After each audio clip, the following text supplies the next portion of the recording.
สบายดีท่านผู้ชมเนาะถือว่ามื้อนี้ก็เป็นมื้อหนึ่งที่บ่าวบุญนำจะมาให้ทุกคนได้เบิ่งการอัปเดตเนาะหรือว่าการสร้างเฮือนของชาวติ๊กพี่น้องเอ้ยตอนนี้ก็สังเกตเห็นเนาะมีทางบานประตูเข้าเฮือนครัวงามหลายพี่น้องเอ้ยเนาะแล้วก็มีทางตอกฝาตอกอีหยังต่างพี่น้องเอ้ยเนาะนี่งามหลายภาพบรรยากาศเบิ่งกันพี่น้องแล้วบ่าวบุญนำจะพาไปเบิ่งข้างล่างเนาะบ่ลูกชายฮู้เป็นแล้วเก่งนี่อันนี้เป็นโครงสร้างเฮือนของซาวติ๊กเนาะมันอัปเดตเฮือนซาวติ๊กโดยเฉพาะพี่น้องเอ้ยเนาะนี่ทางล่างนี่ก็มันเจาะปองเอี้ยมเนาะนี่เจาะปองเอี้ยมกันได้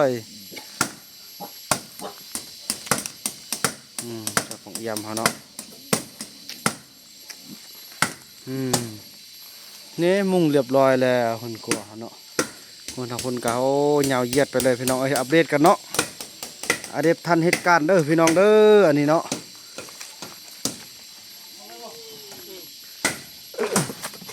เทินกว่ากัน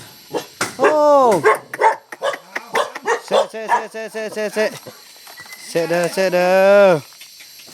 ด้อเป็นตะยานแท้มีน้อยอัลคามีน้อยจุ้ยโจมไปนำเว้ยอันนี้มันบ้านปกเอี้ยมเนาะนี่เนาะงามเนาะคักนั่นไปทางเทิงพี่น้องไปมาทางเทิงกันทางเทิงเด้อคุณงามอย่าได้จักลังเด้เนาะนี่คุณงามลายพี่น้องเนาะ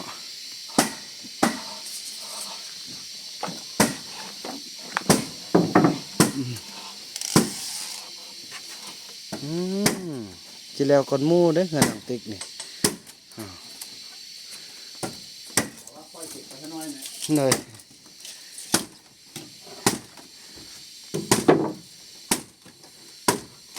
กำลังเจาะบานประตูบานปองเอี้ยม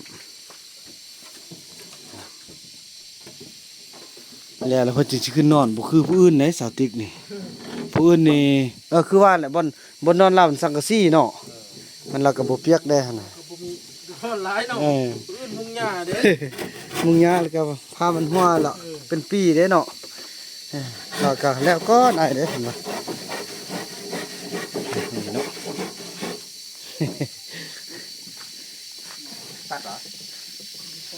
ตัดคือหั่นเราตัวนี้จะสร้างหั่นงามพี่น้องเงี้ยครับเลยสิเบิ่งกันขึ้นมาของข้าเจ้าเนาะ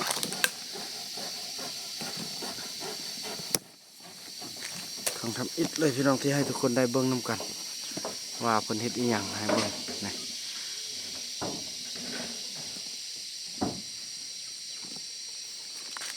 กำลังติดตั้งประตูแล้ว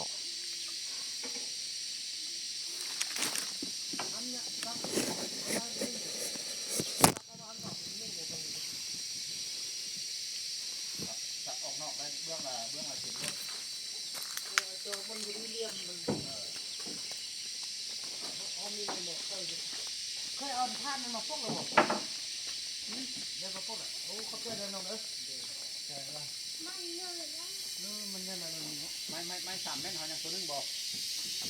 ไม่3 เมตรหอยังตัวนึงบอกหรือ2 ตัวไม่2 เมตร 50หอยังบอกหมดเลยคือว่าเรือ2 เมตร 50มันเรือทั้งโต๊ะคอยเอาไปใส่ในก้อนเลยไม่ให้ในก้อนเลยก้อนไหนก้อนลังนั่น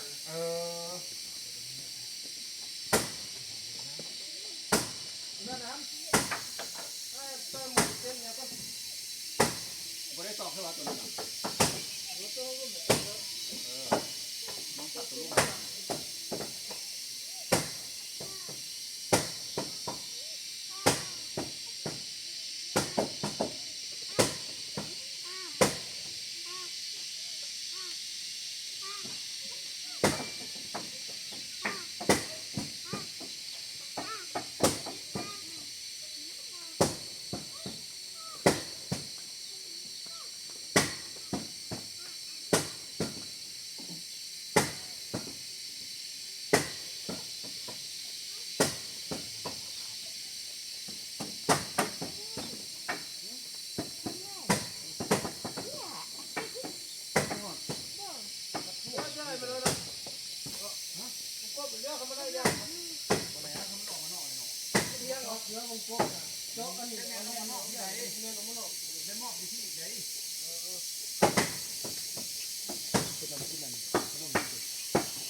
างนั้นเสียไม้เลยให้น้องกับแม่ให้น้องตัดนะทางนั้นน่ะยัดออกไปอีกนิดนึงละไม่ต้องตอกซึ่งมันเลยเพราะว่ามันยังน้อยนี่ก็ได้เอาไปพวกมือนึงเลยมันน้อยนะมันไม่น้อยนะ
ได้เลยจะได้หรอ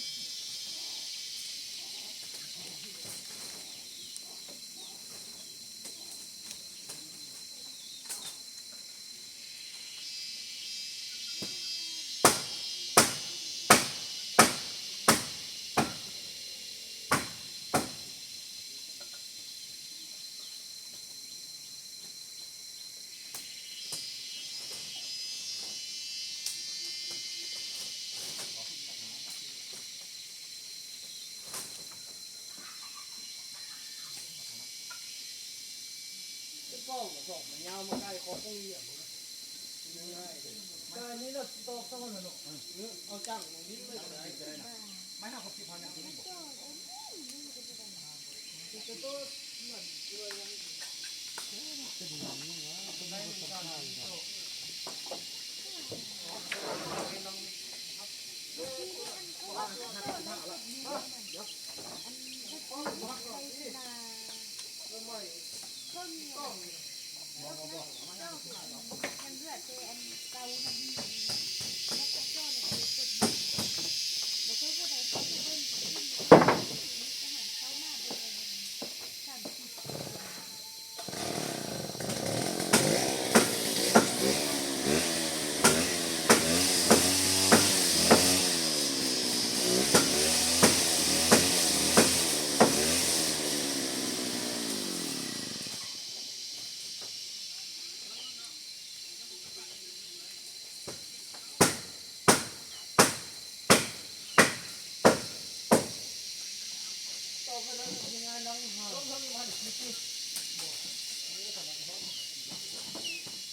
ไม่ก็จะมีห้อง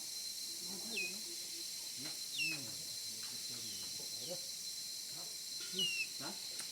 เล็กช่องนี้บ่เล็กช่องนี้บ่หาต่อในห้องนะเล็กช่องมัน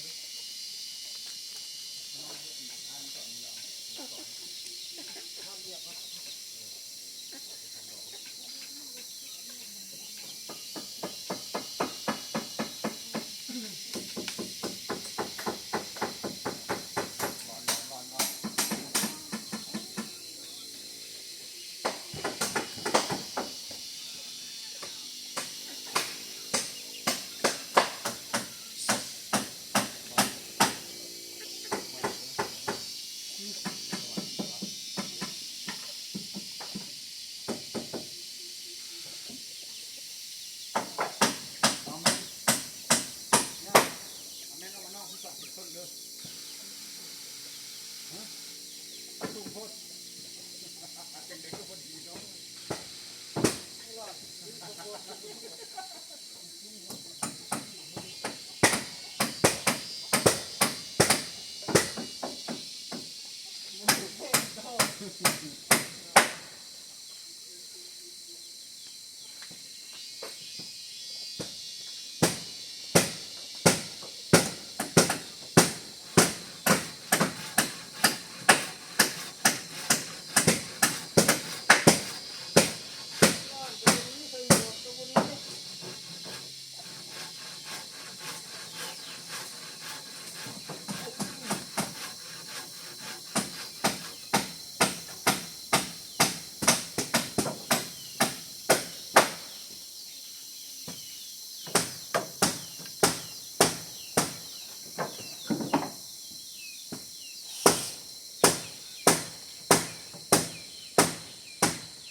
ทำอย่างเลยนะเยี่ยมมาเลยลุงเอาใหม่ใหญ่ทีเลยเอาอันไม่ได้แดงจะต้อยนะฮะเนี่ยเอาอันใหม่ก็ตัดเอานี้ก็ได้ใช้น้ำต้อ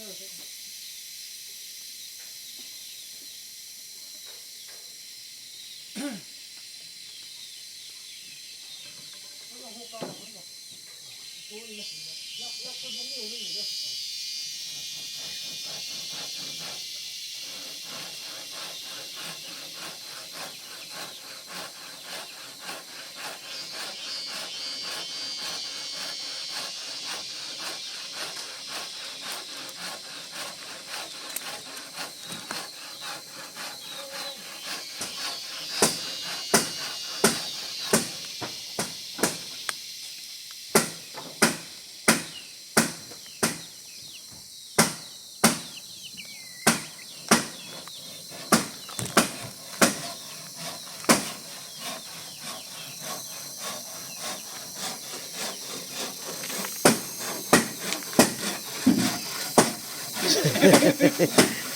เอาหม้อได้บ้านนี้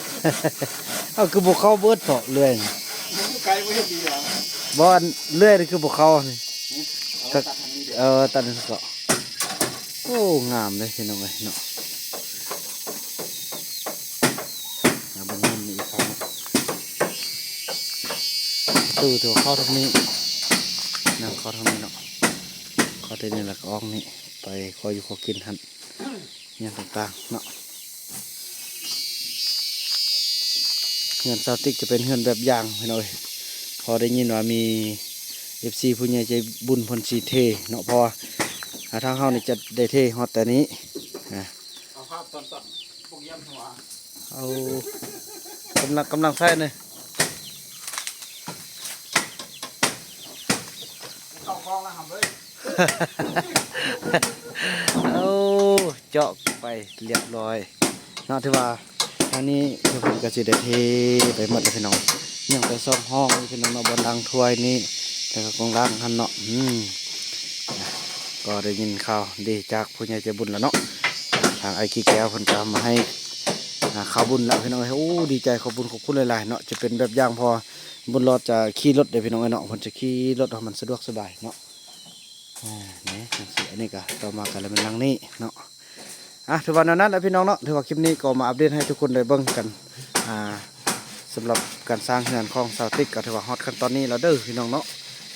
ถือว่าสวยงามละพี่น้องเอ้ย